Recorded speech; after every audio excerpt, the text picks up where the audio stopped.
Сен менің ұлымның басын дуалап, жетер жеріне ақыры жеткіздің. Сенің кесірінен арақ ішті, арақтың кесірінен ауруға душар болды, аурудың әлегімен өмірден кетті деп даусы көтеріп, Асқардың намазында қасиетке жиналған жұрт көзінше кінә тақты.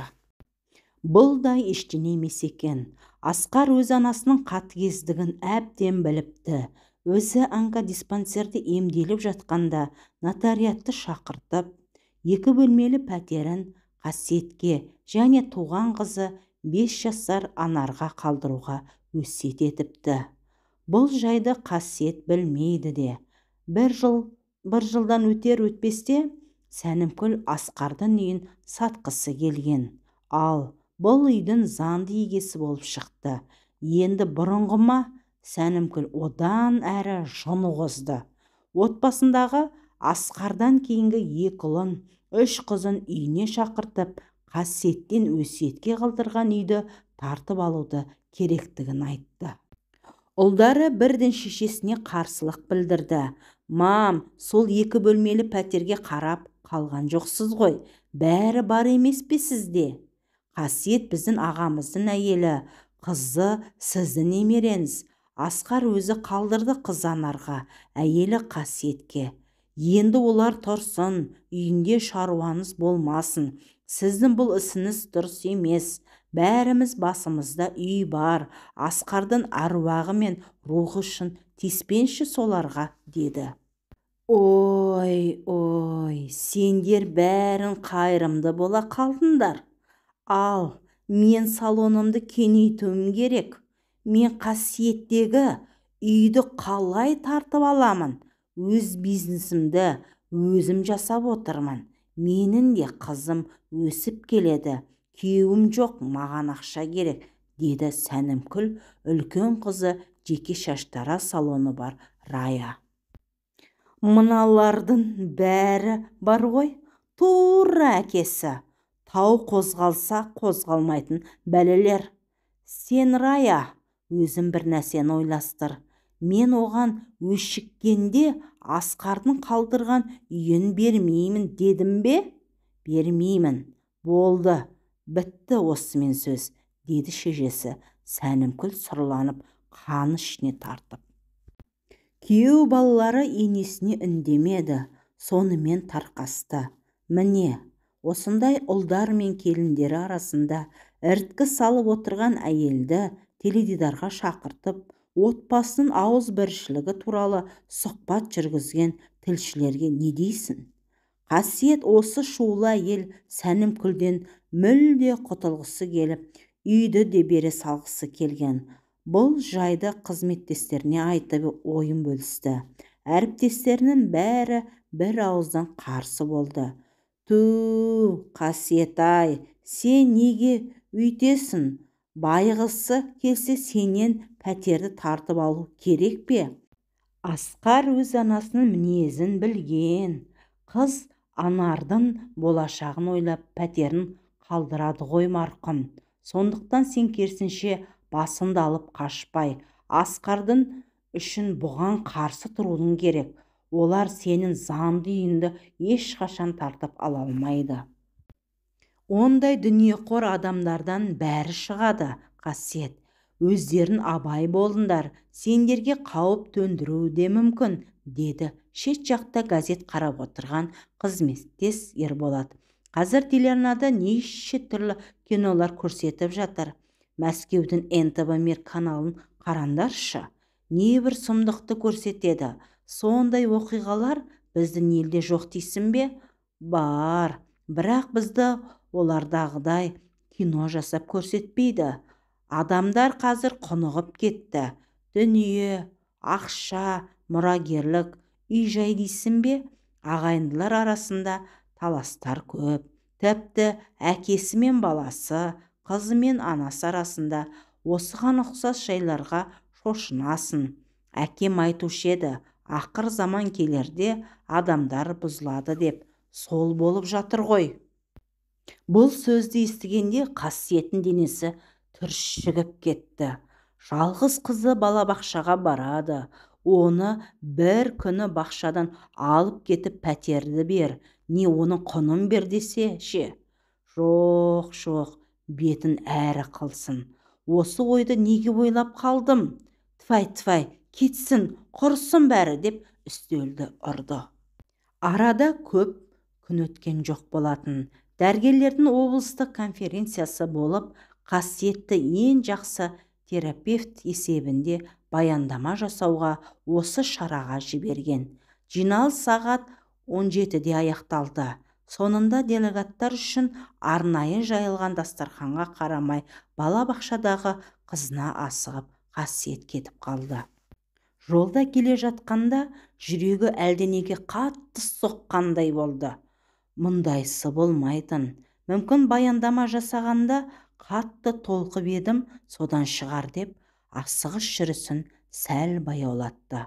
Жиналысқа арнайы киген туфлинің де өкшесі өте биік еді. Ол да қаттырақ жүруге кедергі жасағандай болды. Уақыт әлі бар. Мен неғып асығып келемін осы деп ойлады қасиет. Жай жүріп барсам да болады ғой. Бірақ жүрек дүрсілі қояр емес. Әлде анарыма бір нәрсе болды ма? Бұл ойдан тіпті қорқып кетті. Құдай сақтасын, жаман ойлай бермейінші деп балабақша ауласына жетті. Анар баратын қызғалдақ тобының есігін ашты. Есік алдынан тәрбиеші Раушан шыға келді. Қасиет Сабыровна, сізді ауруханаға түсті деп еді? Анарды басқа кісі алып кетті. Сіздің мобильный телефонға соғып едік, анықтап білейік деп ол жауап бермеді. Осы 20 минут бұрын, деді Раушан. Ол кісінің қолында сіз жазған записка міне. Анарды сосын біз бердік. Қасиет бұл сөзді естігенде талықсып құлап кетті. Сол жерде балабақшаның медбикесі шақыртылып, нашатыр ескетіп, өзі дәрігер Қасиеттің өзіне ем шара қолданылды.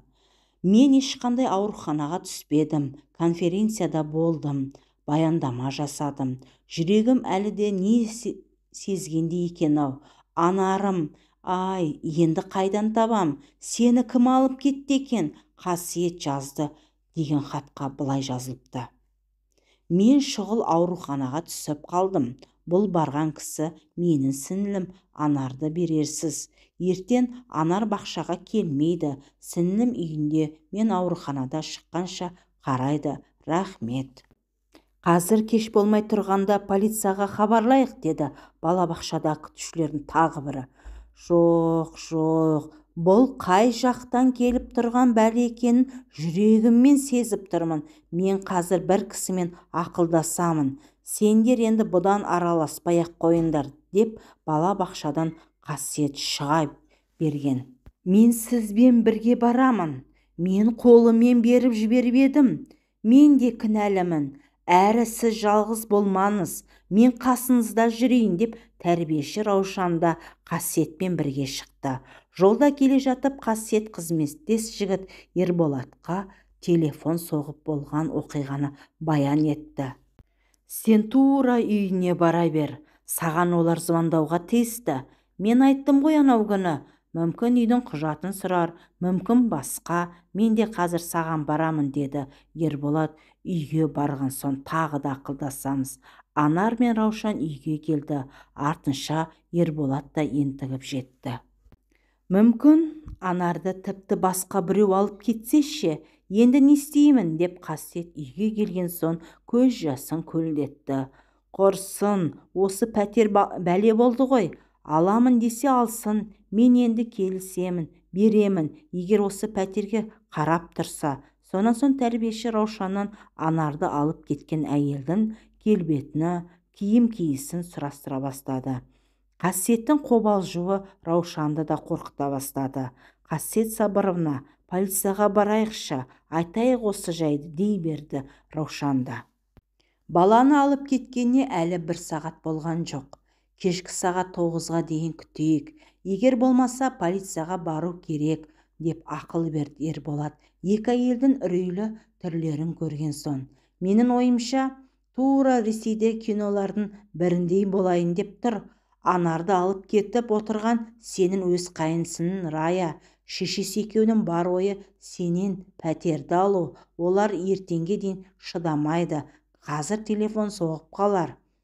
Олардың таныс полициялары да көп. Біздің полицияға баратынымызды біледі. Оларға да ақша беріп, ескертіп қойған шығар, деді Қасиет. Рая қайынсіңлім де шешесінен асып, бұл жағынан келгенде небір зәлімдік жасай алады. Үйдің құжаты тек нотариат арқылы реттеледі. Бүгін сенімен сөйлескенінде қашан, қай жерге, қандай нотариат кеңесіне бару туралы саған тапсырма береді. Қызымды сен өз қолына алмайынша құжатты бермейтінді айт. Өзінше олардың айтқанына келісе салма, деді Ерболат көп білетінен хабар беріп. Уақыт күткендерге сағаттың тілі жүрмей тоқтап қалғанға ұқсайды. 2 сағат өткенде күткен телефон емес, есіктің қоңырауы шылдыр ете қалды. Үшеуі бірдей өре түркелді. Қасиет жүгіріп барып есікті ашты. Ойланғандай Рая қасында сөмке ұстаған бір жігіт үйге кірді. Менің қызым қайда? Анар қайда? Болды үшінші сұрақ Қасиеттің. Саған қыз керек пе? Қызды саған бермейміз. Қыз Асқардың қызы. Өзіміз тәрбиелейміз, өзіміз өсіреміз. Ал біз мына пәтерді аламыз. Құжатын тап, қазір пәтердің. Мына жігіт нотариус. Қазір бәрін өзі реттейді. И все.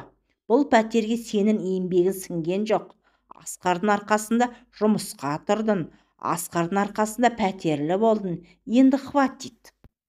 Сіз айқайламаңыз. Сіз бүйтіп заңсыз кімді басынасыз? Сіз кімсіз өзіңіз, деп Ерболат араға түсіп сөз бастай беріп еді. Рая екі көзі одан сайын бажырая. Мынауың кім еді тағы?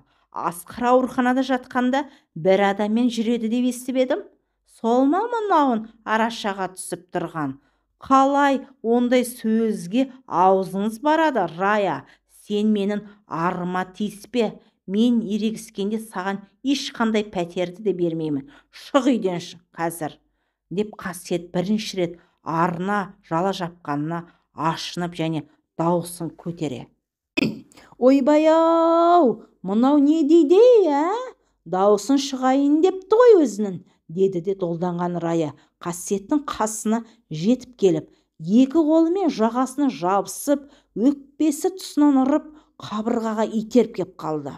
Қасиеттің басы жарға соғылып құлады.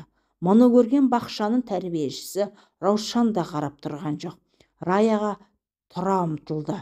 Рая мен еріп келген нотариус жігіт босағада тамаша көргендей сілейіп қатып тұр еді. Рая оған айқайлады. Әй, не қып қарап тұрсың мен шиеп? Сені не қып ертіп әкелдім мен мұнда? Бұл кезде Ерболат оны тоқтатты. Жігіт мына көріністердің бәріне таңданған болар. Аяғын алға басып, сосын кілт тұрды. Тіпті кетіп қалғысы келген сыңайда есік жаққа қарады. Рая өзіне Раушанның қосарланып тиіскеніне жыны келіп, «Все, вы несчастный» деп балағаттап төрге қарай итерді. Бұл сөз Раушанның да намысына тиді. Кімді балағаттап тұрсыз? Біреудің арына, намысына тимей сөйлеңіз, деп жауап қатты Раушанда. Ерболат екі әйелдің арасына түскелі бері жаққа шыға бергенді, сол кезде Рая ашуланып, Раушанды тағы да итеріп кеп қалғанда, Раушанның аяғы сол жердегі диванға сүрінді де, басы төрдегі темір батареяға барып соғылды. Артқы оң шекесі ме жоқ шүйдесін қан бұрқ етіп, бет-аузын жауып кетті. Қасиеттің жан даусы шықты. Раушан-ай, жаным, Раушан-ай дей берді. Раушанның қасына кеп жетіп барып, басын құшақтап. Жедел жәрдем келіп жеткенше жарты сағат уақыт өтті. Едендегі сорғалаған қаннан ақ Раушанның жағдайы қиын екені белгіледі. Аурухана дәрігерлері барынша жас келіншекке дереу қан құйды. Ертеңнен басына ота жасады. Бірақ 2 күннен кейін бала бақша тәрбиешісі Раушан Кәкен қызы бұл өмірімен қоштасып жүре берді. Рая Ермекбай қызына 4 адам куәгер болды. Бір өзіне 2 айып тағылды. Біріншісі баланы ұрлап кетуі, екінші кісі өлтіруі. Өзі қасына ертіп келген нотариус жігіт барлық шындықты тізбелеп жазып беріпті. Раушанның да Ерболаттың да тергеушілерге көргендерін ақиқатпен айтып берді. Алайда Раяның соты мерзімінен ұзаққа созылды. Шешесі Сәнімгүл кісі өліміне қарамастан қызы Раяны жазасын жеңілдетуге жоғарғы сотқа дейін арызданды. Таныстарының бәрі салып бақты. Соның өзінде бұл істі қараған сот жеңілдік жасамады. Рая Ермекбай қызын 10 жыл бас бостандығынан айыруға үкім шықты.